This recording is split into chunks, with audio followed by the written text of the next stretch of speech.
Pepe, buenas tardes. Muy buenas tardes, Julio. Mucho gusto en saludarte. A Jorge también. Gracias. Muy amable, José Reveles. Jorge Torres está también por aquí. Jorge, buenas tardes. Gracias, Julio. Un saludo y, por supuesto, un saludo a José Reveles. Qué gusto verlo. Bueno, pues está por llegar Guadalupe Correa, quien nos va a dar la información, Guadalupe Correa Cabrera, para integrarse a esta mesa de seguridad. En esta ocasión no están nuestros compañeros Ricardo Ravelo y Víctor Ronquillo. Usted sabe que luego la chamba pues es muy complicada, pero ya estamos justamente en este momento con los integrantes de esta mesa de seguridad. Pepe, vamos empezando. Reunión de alto nivel de los funcionarios del gobierno de México con funcionarios de Estados Unidos sobre seguridad este viernes, y se dice que México va a plantear que quede atrás la iniciativa Mérida. ¿Qué opinas y qué consecuencias puede tener esto, José? Bueno, creo que eso ya lo acordaron previamente y solamente lo van a formalizar. Le van a poner un nombre así como menos ubicado como Mérida, ¿no? Le van a poner como documento de entendimiento, ¿no?, entre las dos naciones, y se acaba por fin estos 13 años de vigencia de una iniciativa que se parecía mucho al Plan Colombia, aunque siempre lo negaron los funcionarios, en la medida en que era para el combate al narcotráfico y a la delincuencia organizada. En Colombia tenía una visión, vamos a decir, un capítulo relativo al desarrollo del propio país, y en México no tenía ese elemento. Acá era exclusivamente ayuda en especie, sobre todo para el combate, repito, de las drogas, ¿no? Del tráfico de drogas. Durante el tiempo que duró, se acordarán que lo establecieron, se pusieron de acuerdo para esa iniciativa Mérida, el presidente Calderón y George Bush hijo, esto en 2008. Y las ayudas fluyeron relativamente hasta llegar a casi $3,000 millones en estos 13 años, que no es demasiado porque Colombia, con poquitos años más de su plan, el Plan Colombia, que se estableció con Bill Clinton, ellos han recibido más de $10,000 millones, sobre todo con un acento muy particular en la cuestión de las armas. Aquí también el Ejército y la Policía Federal han recibido helicópteros, han recibido algún tipo de armas, pero sobre todo el acento, siento yo, que fue en tecnología para las fronteras, para las aduanas, para que de alguna manera la frontera norte y la frontera sur de México estuvieran más capacitadas para las cuestiones de contrabando, de tráfico de drogas, pero también de los indocumentados. Entonces, vamos a ver en dónde están poniendo el acento en esta nueva carta de intención, en este nuevo documento de colaboración que se va a dar a conocer en esta reunión muy próxima ya. Gracias, José Reveles. Jorge Torres, ¿cuáles son las perspectivas? ¿Realmente cambiarán las cosas? Solo en el nombre termina la iniciativa Mérida, pero ahora se pasa a una carta de entendimiento. El gobierno actual del presidente López Obrador ha establecido pues varios diques a la cooperación acostumbrada con Estados Unidos en materia de combate al crimen organizado. Y bueno, ¿qué tanto se volverá a la colaboración o se mantendrán distancias? ¿Cambiarán las cosas? ¿Habrá más injerencia de Estados Unidos? ¿Cómo lo ves, Jorge?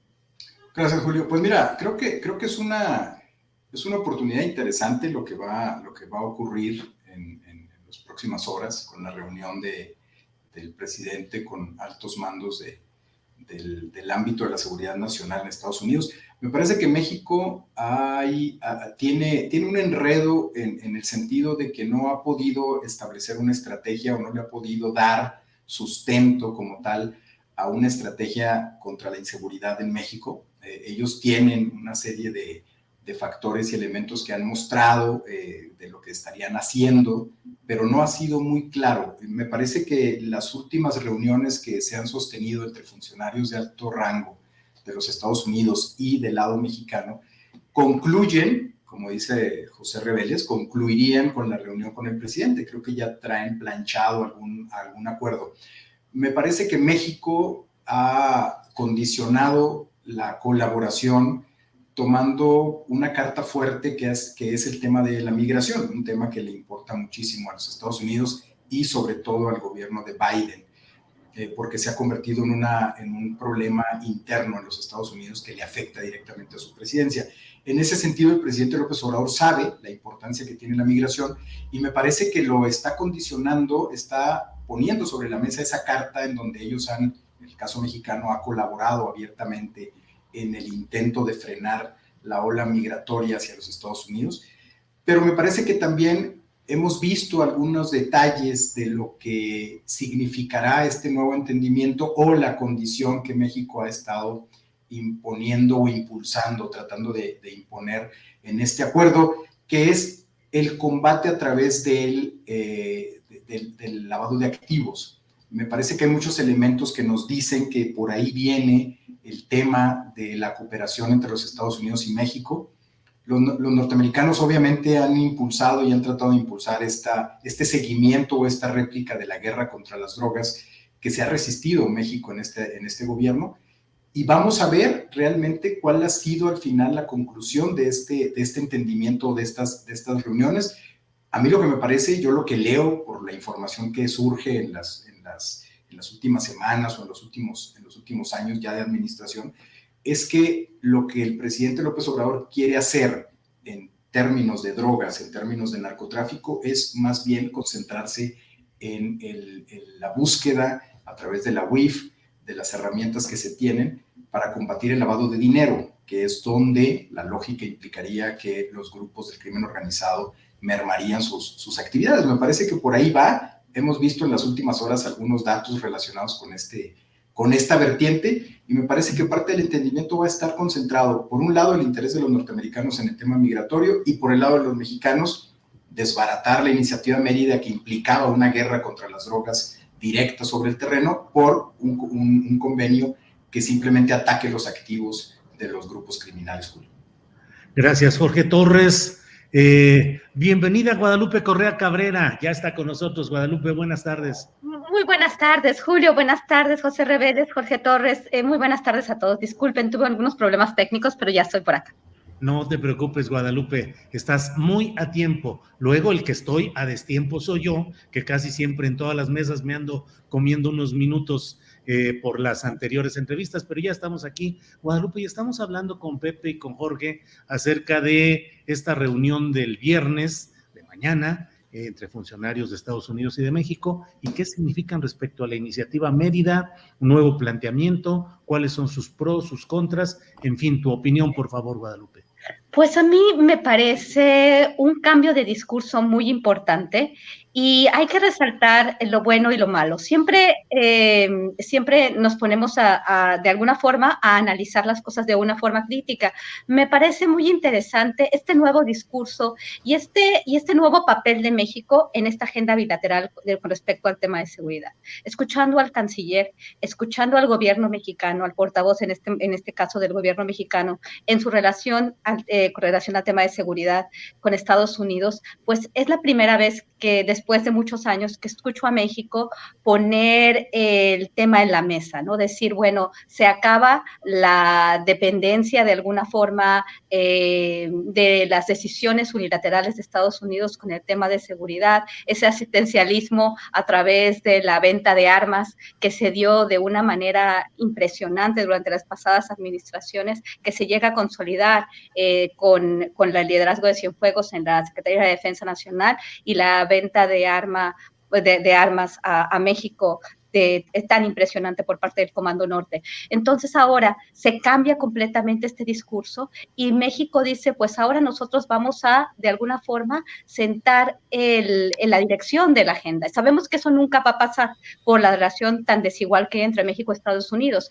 pero en realidad tan siquiera el discurso, el lenguaje, nos habla de que Estados Unidos, Juan González, quien lleva los temas de seguridad en la Casa Blanca, utiliza otro lenguaje con México. Y es bueno, vamos a colaborar al desarrollo, a los derechos humanos, conociendo, como dice Jorge Torres, que en estos momentos la prioridad para Estados Unidos es el tema migratorio. Entonces, de alguna forma, es la moneda de cambio para muchas cosas que quiere hacer el gobierno de México, pero es muy importante. Creo que es muy importante porque definitivamente en las pasadas 2 administraciones esta guerra contra las drogas deriva en un problema que aún hoy seguimos viviendo, que aún hoy no se ha resuelto y no tiene un futuro de resolverse en el largo plazo. Pero esta idea, ¿no? Y decir, México va a poner estas prioridades. ¿Cuáles son las prioridades de México?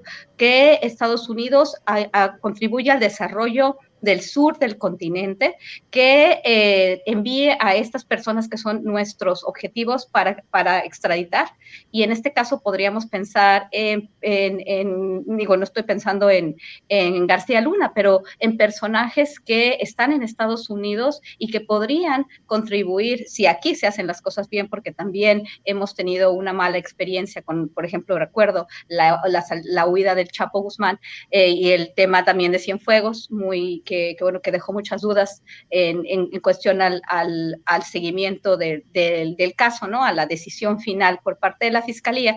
Pero bueno, decir esto y el tema de las armas, ¿no? México no quiere una iniciativa Mérida, México quiere un respeto, México quiere una colaboración con una base en el desarrollo. Me parece importantísimo que México diga, tengo estas prioridades. Creo que vamos avanzando, por lo menos en el discurso, hacia una agenda más igualitaria y reconociendo los grandes errores del pasado. Yo creo que la oposición y las personas que tomaron decisiones en los sexenios pasados pueden criticar en muchos sentidos que la militarización, pero este tipo de lenguaje me parece interesante. Bueno, obviamente el embajador Ken Salazar también empieza a tomar otro tipo de lenguaje. Vamos a ver en realidad qué pasa, porque por el otro lado también tenemos algunos personajes, por ejemplo, la cabeza de la DEA, hablando de la misma manera. Y también hay que recordar que Iniciativa Mérida tuvo su auge, su mejor desempeño durante la administración de Barack Obama, cuando el vicepresidente de esa administración es ahora el presidente, y muchas por ejemplo, este tipo de reuniones, ¿verdad? Estas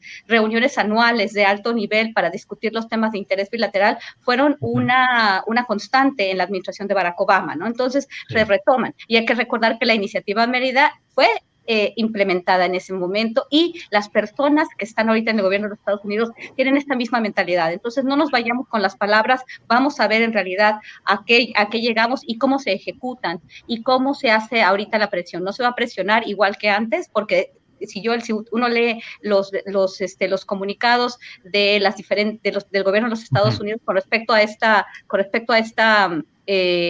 reunión de alto nivel, pues también está este respeto, ¿no? Pero vamos a ver realmente hacia dónde vamos. Gracias, Guadalupe Correa Cabrera. José Reveles, 2 preguntas que luego plantearemos a los demás compañeros. Es simplificar mucho, pero pregunto, ¿la postura de México sería formalizar de manera binacional con el poderoso vecino la política de abrazos, no balazos? Es decir, estaría formalizándose el que no haya ya esa guerra frontal contra capos, detenciones, confrontaciones. Una pregunta. Y la otra, dice Jorge Torres que hay que poner mucha atención a la posibilidad de que se busque enfocar en el lavado de dinero.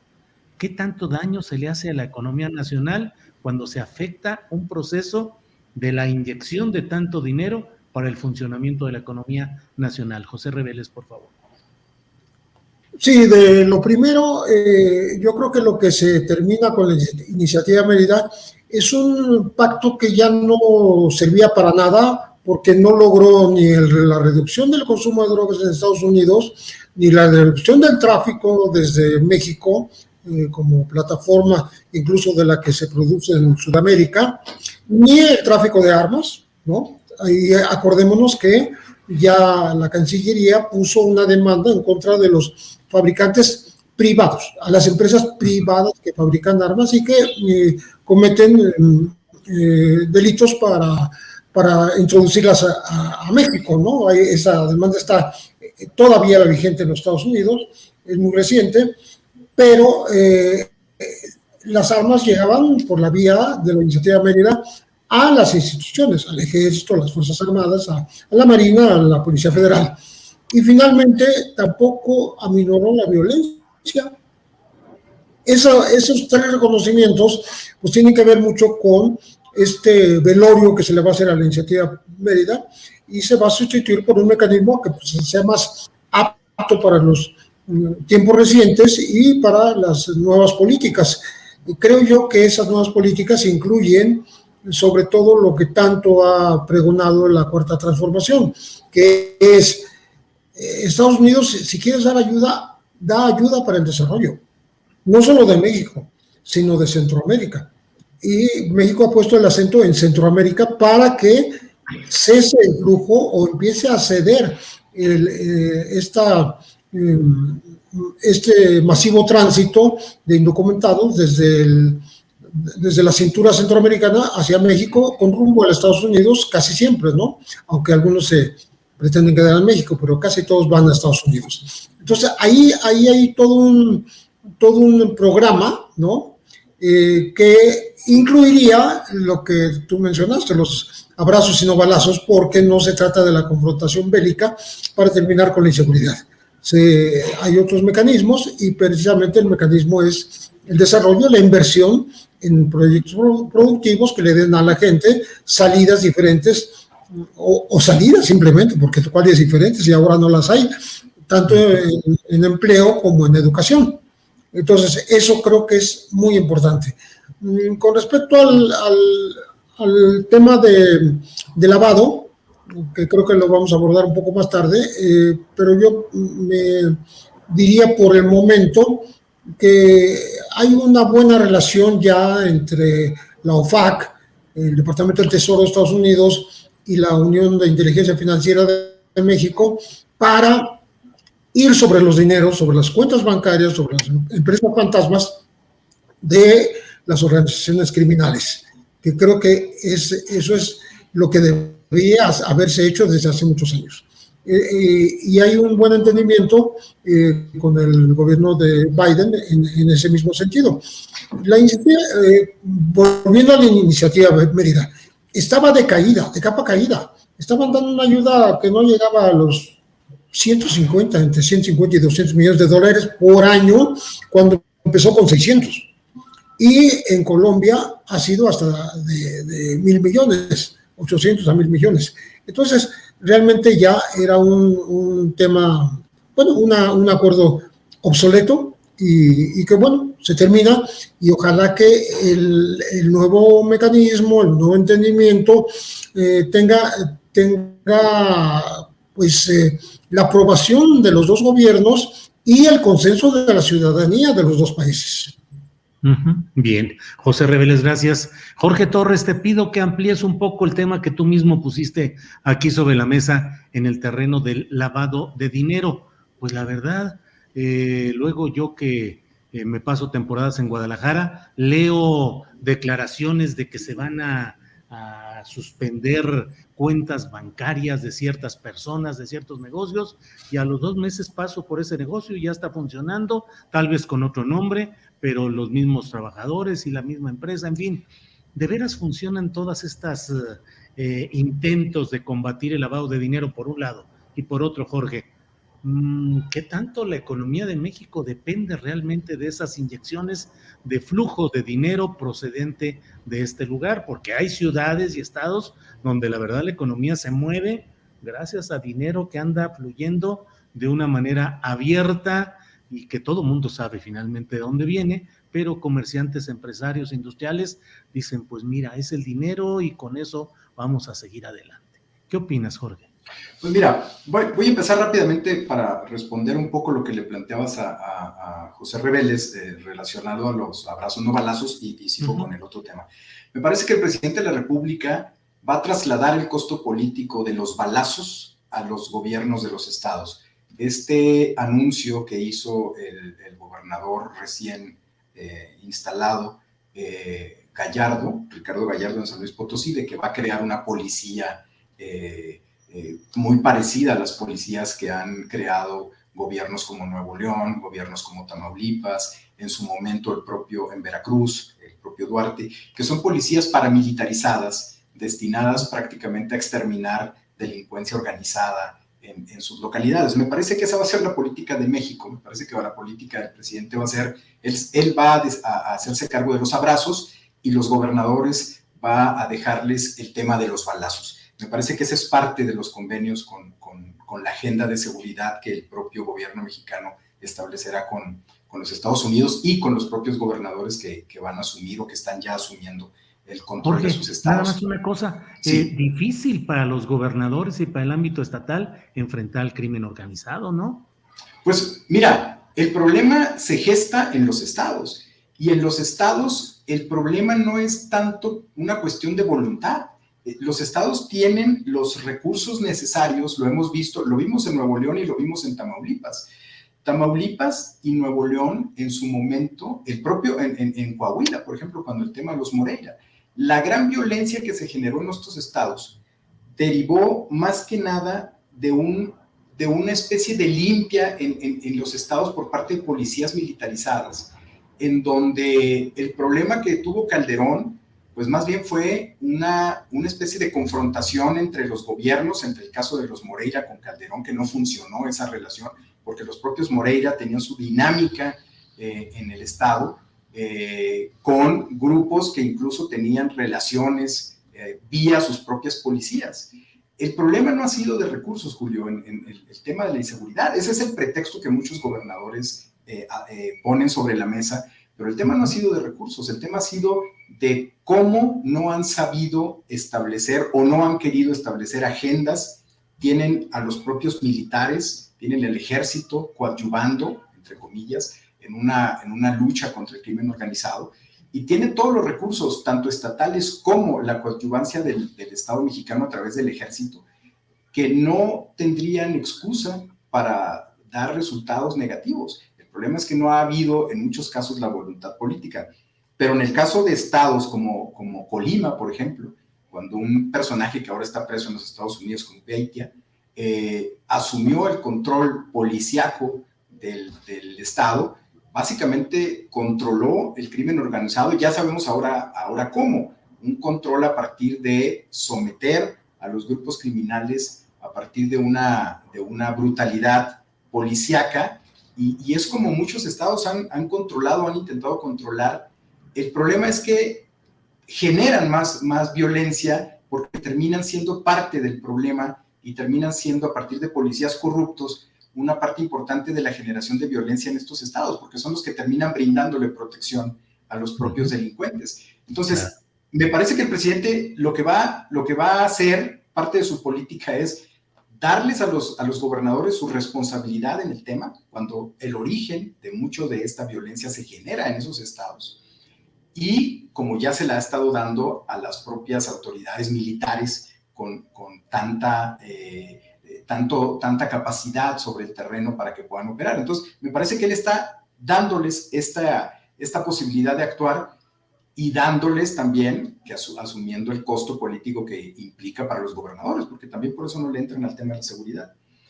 En el tema del lavado de dinero, rápidamente, Julio, me parece que es un tema bien complejo, porque efectivamente gran parte, no tengo el dato, pero hay especialistas que han dado datos verdaderamente escalofriantes del porcentaje del PIB que mueve la delincuencia organizada, la cifra negra del crimen organizado es muy alta y permea en muchos negocios, y yo creo que esto se lo van a tener que hacer con pinzas, es decir, va a ser una selección seguramente de qué grupos están en este momento en el ojo de la autoridad por la violencia que generan, por el nivel de corrupción que generan también con el propio Estado, la captura que tienen de ciertos municipios. Me parece que se va a concentrar en grupos de esta naturaleza, como el llamado Cártel Jalisco Nueva Generación, en el caso de Sinaloa, si es que hay una rebeldía contra el Estado, la verdad no lo creo, pero yo creo que el tema de lavado de dinero se va a concentrar, el combate al lavado de dinero se va a concentrar en grupos que están generando violencia, sobre todo, no como una política sistemática de combate al lavado de dinero, Julio. Bien, gracias, Jorge. Guadalupe, ¿cómo ves todo esto que estamos hablando? La consolidación del abrazos no balazos a partir de esta reunión que viene, por un lado, y por el otro, el impacto del dinero mal habido o el dinero producto de operaciones ilícitas en el funcionamiento de la economía nacional. Guadalupe, por favor. Bueno, primeramente, esta cuestión de los abrazos no balazos, creo que no estoy de acuerdo en el sentido de que el presidente va a dar los abrazos y los gobernadores los balazos, y si así fuera, va a ser un problema mayor. ¿Por qué? Porque sabemos que los gobernadores de diferentes estados han estado directamente vinculados en algunas ocasiones a delincuencia organizada. Pienso en el caso, supuestamente, de acuerdo a alguna información que se dio en algún caso de lavado de dinero, de hecho, de los Zetas en la ciudad de Austin, ¿verdad? Que el gobernador de Veracruz estaba probablemente vinculado también a esta organización.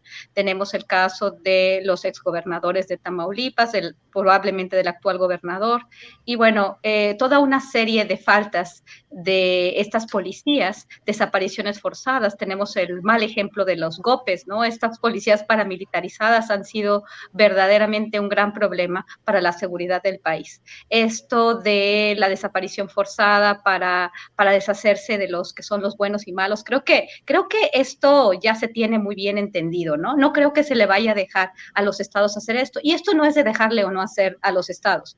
Hay cuestiones y los delitos están tipificados. Los delitos de orden federal y los delitos que puede llevar que pueden llevar los estados, ¿no? Entonces, realmente no lo veo por ahí. No sé, porque aquí sí me parece que el gobierno mexicano no ha sido claro en cómo dar balazos dar tantos abrazos cuando tenemos una situación tan delicada en algunas partes del país, ¿no? Pienso en el caso de Michoacán, de Sinaloa, de Tamaulipas.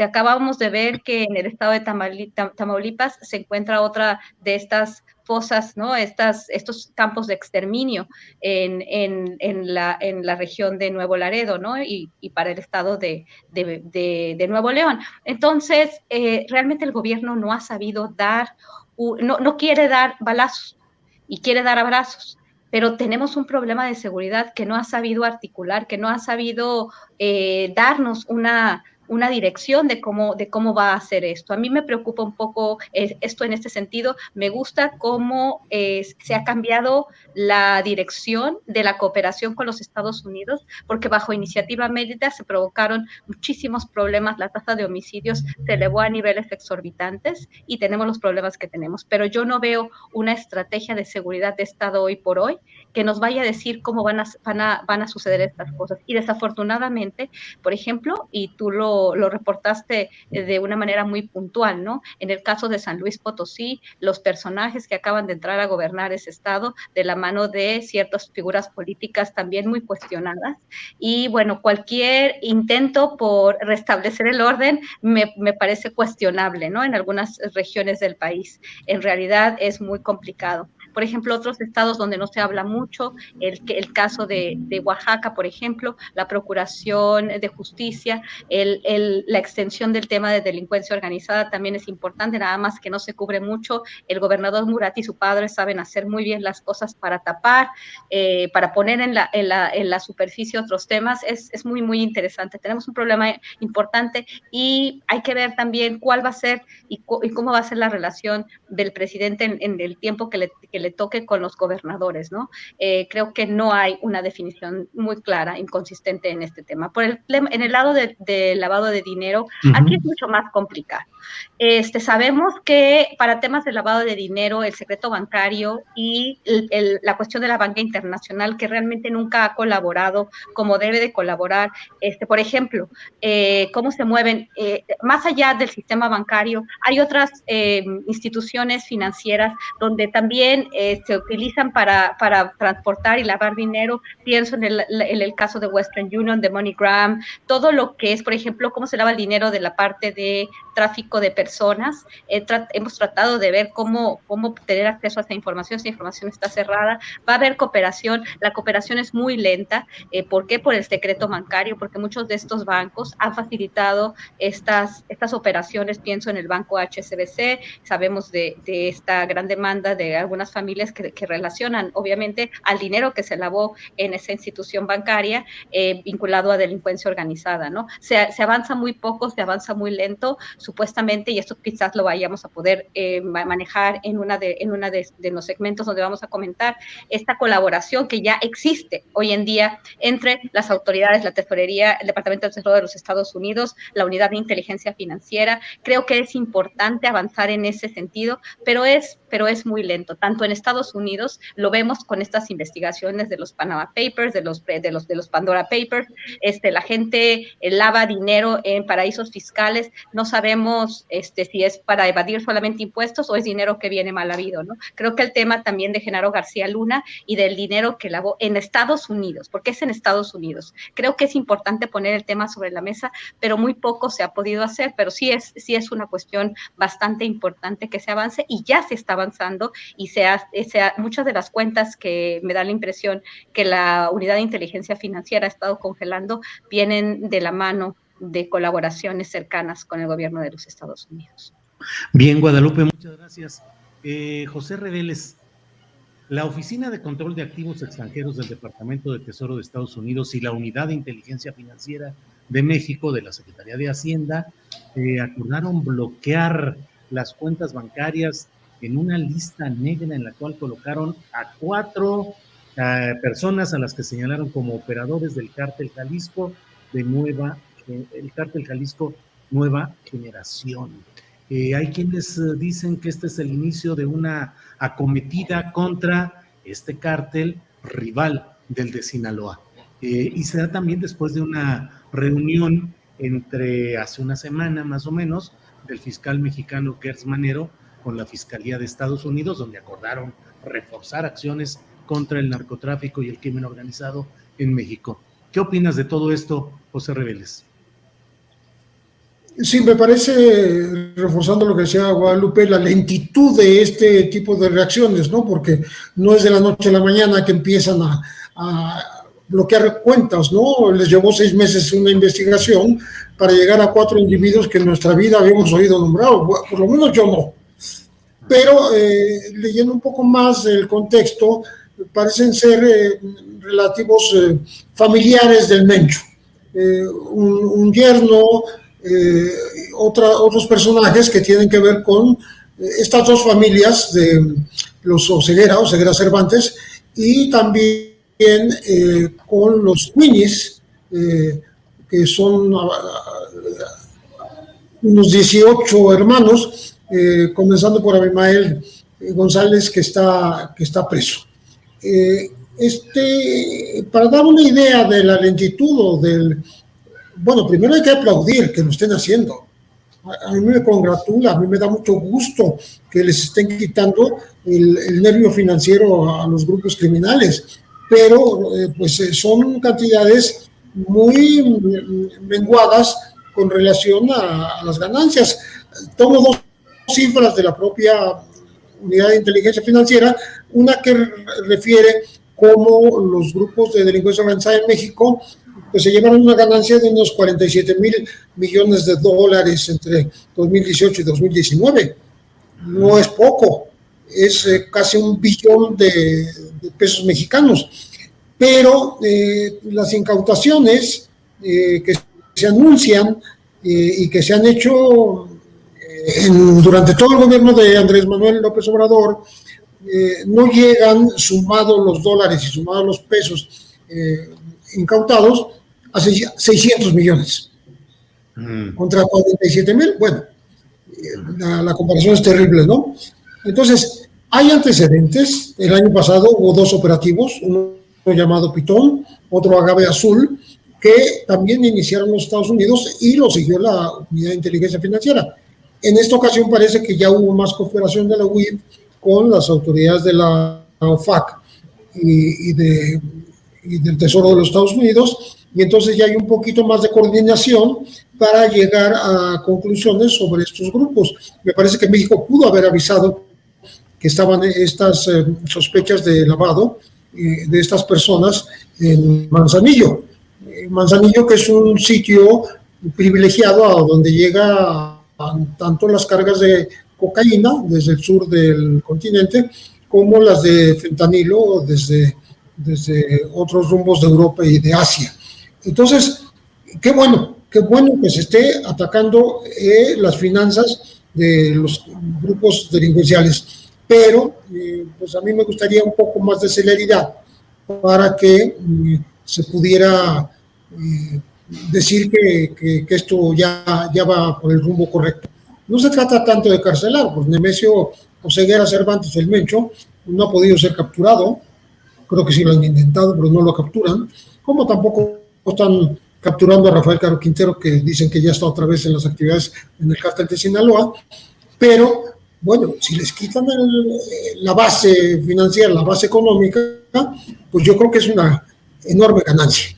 Y mientras continúe así la cosa, yo creo que hay que felicitar pues esta coordinación entre los dos gobiernos, porque no lo está haciendo solo Estados Unidos, no lo está haciendo solo México, lo están haciendo juntos.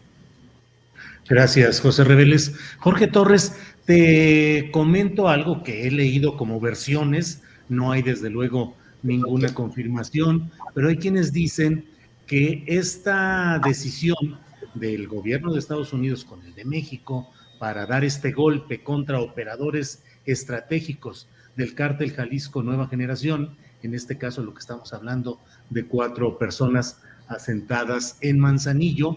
Es más, hoy leí una columna de Jorge Veledías en El Sol de México, que creo que se llama así, de Washington a Manzanillo. Entonces, hay quienes dicen que es una presión de Estados Unidos para que se golpee al cártel Jalisco Nueva Generación, y que esto forma parte pues de una especie de estrategias político-judiciales de Estados Unidos hacia México. ¿Qué opinas, Jorge? Sí, coincido. Me parece que esa ha sido la política norteamericana a partir de establecer un discurso político a partir de los integrantes de su gabinete de seguridad dentro del ámbito diplomático, pero por otro lado con filtraciones o con acciones directas como esta.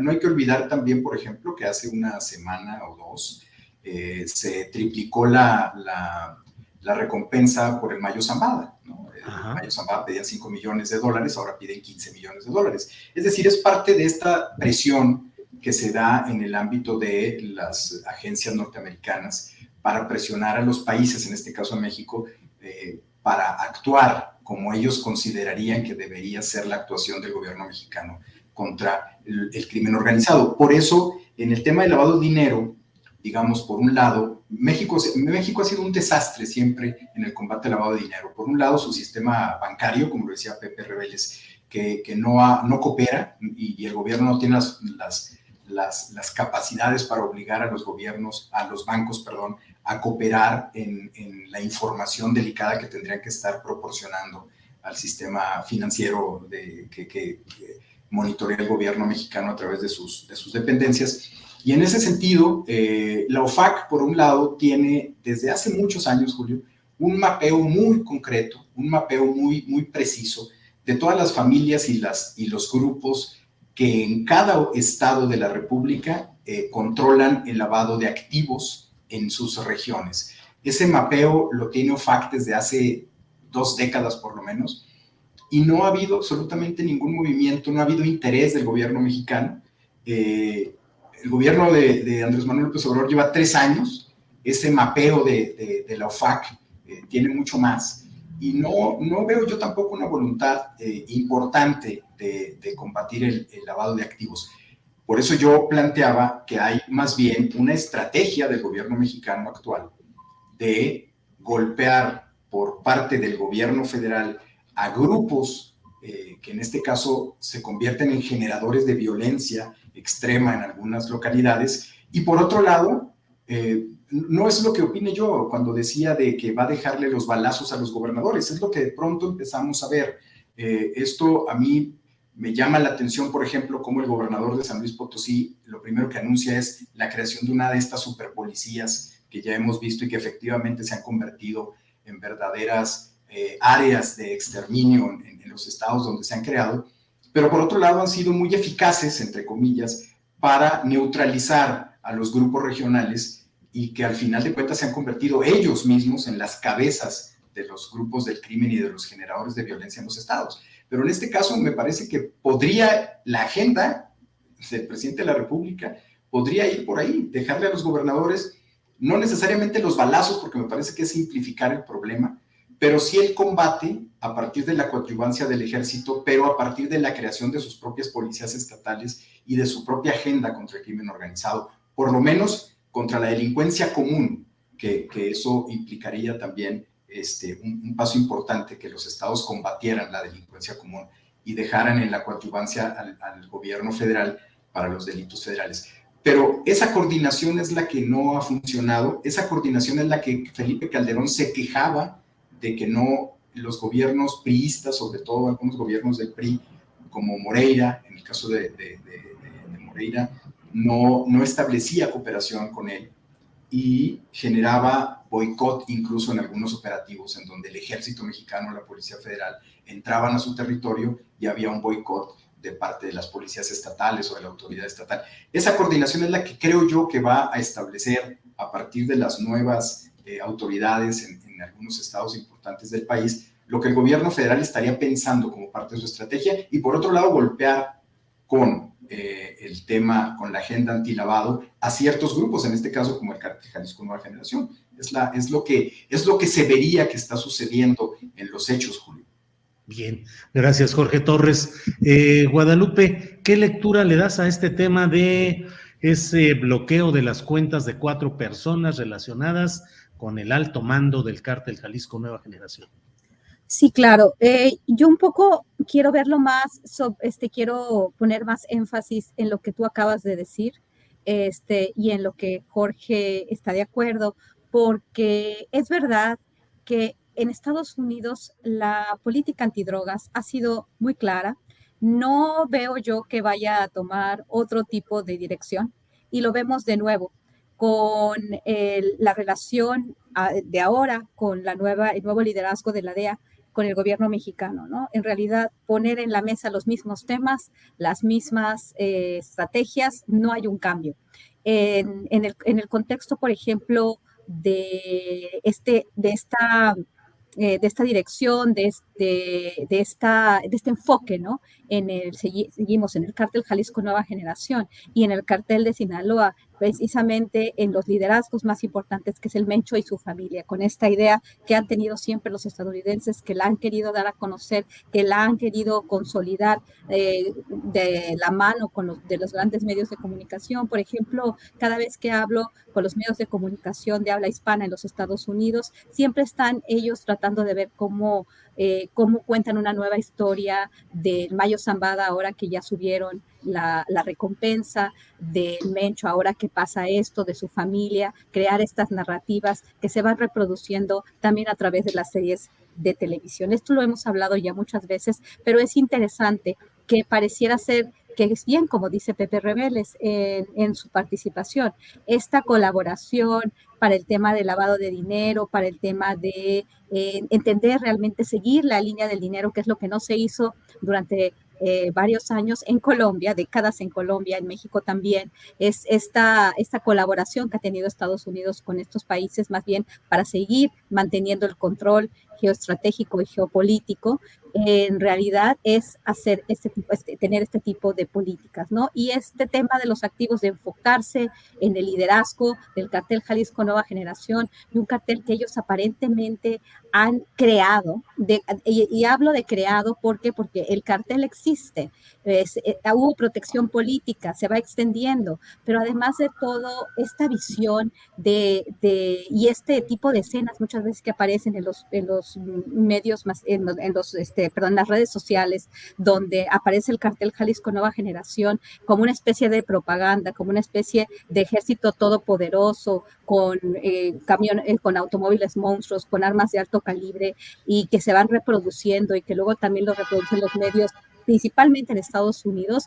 pues como que esto abona un poco, ¿no? Y también es el tema del fentanilo. Ellos tienen muy ubicadas a las cuentas y a las personas cuando es algo que les interesa. Y aparentemente todo está relacionado con todo el tema de su política de drogas, que es una gran máquina de hacer negocio y mantener su presencia a nivel geoestratégico, ¿no? Entonces, Estados Unidos siempre tiene un interés que va más allá. Aparentemente a veces la colaboración es buena y siempre ha sido buena a nivel diplomático. Las palabras son hermosas en relación a esta cooperación, pero al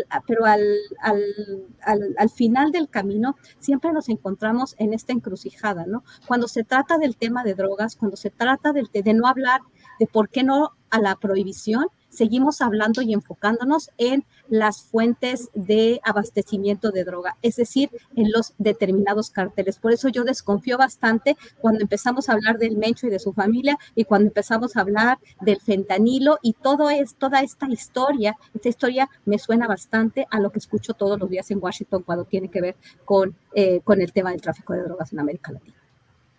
Bien, gracias, Guadalupe. José Reveles, hay otro tema que tenemos aquí pendiente que implica desde mi punto de vista el tema del litio y de la reforma que propone el presidente López Obrador. Pues me parece que tiene implicaciones en temas de seguridad nacional, es decir, del control del Estado mexicano sobre recursos estratégicos, por un lado, y por otro, de seguridad pública, porque aquí mismo hemos hablado en otras mesas acerca de cómo pareciera que grupos del crimen organizado mantienen bajo control para la entrada de empresas extractoras o negociadoras de este tipo de recursos como el litio en ciertas zonas del país. ¿Qué opinas, pues, del litio bajo este enfoque propio de la mesa en la que estamos, Pepe? Absolutamente, el gobierno de la Cuarta Transformación considera un tema de seguridad nacional, y no solo de seguridad nacional, sino de propiedad de la nación, la explotación de este mineral de litio.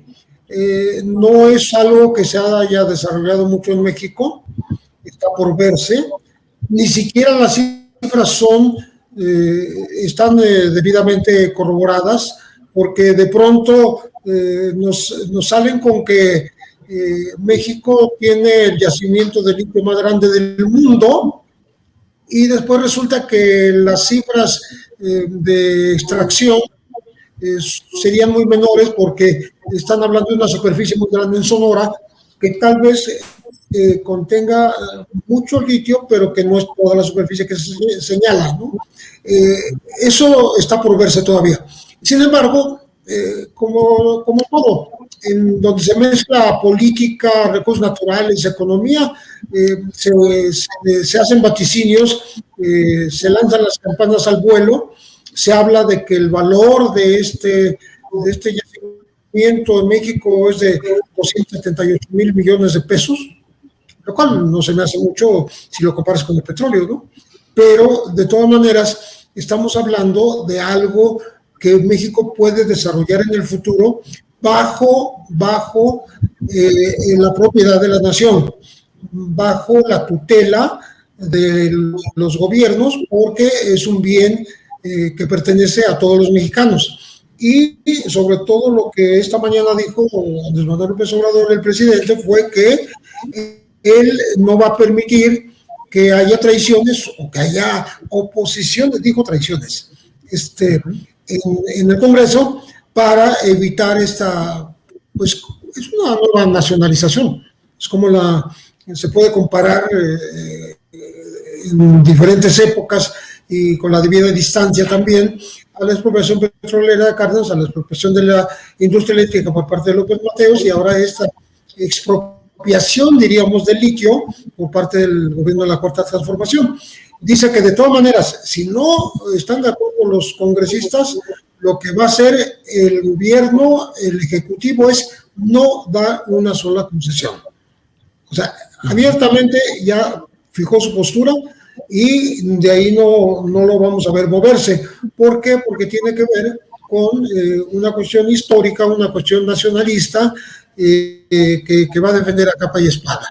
Creo que falta mucho por desarrollar en cuanto a investigación, en cuanto a costos de extracción, en cuanto a superficies susceptibles de competir, por ejemplo, con este triángulo que hay en Sudamérica entre Chile, Bolivia y Argentina. Entonces, el litio viene a ser no solo un material, un mineral poco conocido en sus alcances y en sus existencias, sino también apenas con un inicio de explotación en forma masiva en México. Como el público sabe, y ustedes también, que el litio sirve tanto para la industria armamentista como para la industria eléctrica. Se habla de las baterías de larguísima duración, se habla del tema de las computadoras, de los carros eléctricos y también de la farmacéutica, porque derivados del litio son útiles para ciertas enfermedades. Entonces, es de un amplísimo espectro y me parece que cuando México se disponga a hacerlo, ojalá lo haga de la manera más correcta, de la manera más programada, y con una mentalidad puesta en no exportar la materia prima como lo hemos hecho con otros bienes de la nación, como ha sido el propio petróleo, ¿no? Sino manufacturar, elaborar en suelo mexicano aquellos productos derivados del litio que puedan tener una plusvalía, porque he leído algunos artículos relacionados con esto, en donde dicen, bueno, que si México lo va a exportar, no le va a sacar ninguna ganancia, quiero decir, una ganancia que valga la pena, ¿no? Creo que es un tema nuevo, que hay que estudiar, que hay que profundizar y sobre todo que hay que diseñar una estrategia de explotación para un gobierno que ya decidió que no lo va a transferir ni a empresas transnacionales ni a empresas mexicanas. José Reveles, muchas gracias. Jorge Torres, ¿qué opinas sobre este tema del litio desde la visión de la seguridad nacional y de la seguridad pública? Esto relacionado con grupos criminales que suelen establecer condiciones y su propia ley en ciertas regiones donde también hay litio. ¿Qué opinas, Jorge? Pues mira, creo que es un recurso, hasta lo que sabemos del litio, es un recurso estratégico del futuro inmediato, que va a ser muy importante para la generación de energía en el futuro inmediato. Ya lo es, pero en el caso mexicano me parece que es un recurso que va a poder utilizar en el futuro inmediato. Ahora, recuperar lo que se había entregado como parte de la entrega de recursos naturales que había venido haciendo los gobiernos panistas y priistas, pues me parece que es un paso correcto. ¿Qué hacer con el litio desde la posición del Estado? Me parece que es la decisión correcta. Dejar que otras empresas privadas exploten este mineral sin que el gobierno o sin que el propio Estado tenga ninguna ganancia por este recurso estratégico. Me parece correcto. Ahora, yo esperaría que esta decisión política, que me parece adecuada, estuviera sustentada también en decisiones técnicas de las personas que saben cómo, por un lado, establecer un proyecto de extracción y después de comercialización, de explotación, en fin, tuvieran mucha claridad en esto, porque sería importante también, sería uno de los recursos extra que el gobierno mexicano tendría en ingresos. Me parece que eso también es lo que estaría buscando este gobierno, tener ingresos a partir de recursos naturales explotados precisamente por el propio Estado. En el caso de la delincuencia organizada, pues mira, ahí es un tema también muy complejo y de pronto hay algunos mitos relacionados o alrededor de cómo la industria minera ha conformado en su proceso de explotación de los recursos en México, ha conformado unas estructuras de seguridad muy sofisticadas para garantizar precisamente la seguridad de sus minas, de la extracción de estos recursos. Y evidentemente, pues alrededor se forman algunos grupos del crimen organizado que tratan de aprovechar también esta posibilidad que tienen de chantajear empresas que no tienen una seguridad importante. Pero me parece que el gobierno de la República puede garantizar perfectamente la seguridad de las zonas estratégicas de explotación de recursos. El ejército mexicano está en condiciones de hacerlo. Yo aquí lo vería como una decisión política que yo esperaría que esté sustentada en un proyecto técnico para poder hacer uso de este mineral. Bien, muy bien, gracias Jorge. Son las 2 de la tarde con 56 minutos, estamos en la parte final de este programa. Le invito a que continúe porque terminando esta mesa vamos con Adriana Buentello para hablar de muchas cosas interesantes, la entrega de la medalla Belisario Domínguez, palabras, declaraciones del presidente López Obrador sobre su hermano Pío, declaraciones de Beatriz Gutiérrez Müller, la comparecencia de funcionarios del Consejo Consultivo, el Foro Consultivo del CONACYT ante las autoridades en Chiapas, donde aparece otro grupo de autodefensas, en fin, mucha información interesante, terminando esta mesa y paso con Guadalupe. Guadalupe Correa Cabrera, ¿qué opinas de este tema del que estamos hablando respecto al litio y sus implicaciones en diferentes aspectos de la seguridad nacional y la seguridad pública? A mí es un tema que me parece de la mayor importancia. Podríamos estar hablando aquí pues horas del tema y analizándolo por días.